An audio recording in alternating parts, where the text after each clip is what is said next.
ထိုင်းနိုင်ငံမှာအလုံးလုံးနေတဲ့အတွက်ဒီ application 6ခုကမဖြစ်မနေ download ဆွဲထားပြီးတော့ကိုအတွက်အရန်ကိုအသုံးဝင်တဲ့ software လေးဖြစ်ပါတယ်နံပါတ်1ဆိုလို့ရှိရင်ဒီ Vitra software လေးက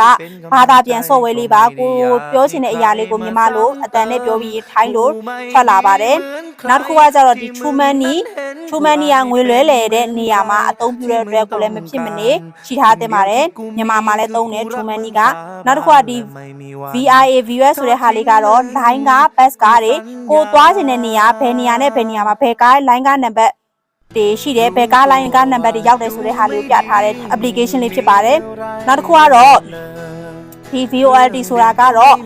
တက်စီကိုကတနေရာနဲ့တနေရာသွားမယ်ဆိုလို့ရှိရင်တချို့တက်စီသမားတွေဈေးတွေရှောက်တောင်းကြတယ်ဒီ software ထဲမှာဆိုလို့ရှိရင်တနေရာနဲ့တနေရာသွားမယ်ဆိုရင်ဈေးနှုန်းတွေလည်းအတိအကျပါပြီးသားနောက်တစ်ခုကတော့ဒီ Food Panda ကတော့အစားတောက်ကြိုင်းနေတဲ့သူတွေအတွက်ကိုစားတောက်ချင်တဲ့အရာလေးကို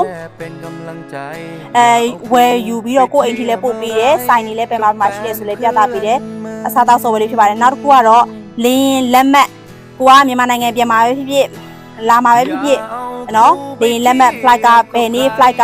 ဘယ်လေကြောင်းလိုင်းကဈေးနှုန်းဘယ်လောက်ရှိတယ်ဆိုတဲ့ဟာလေးကိုအကုန်လုံးအတိအကျ booking ကအ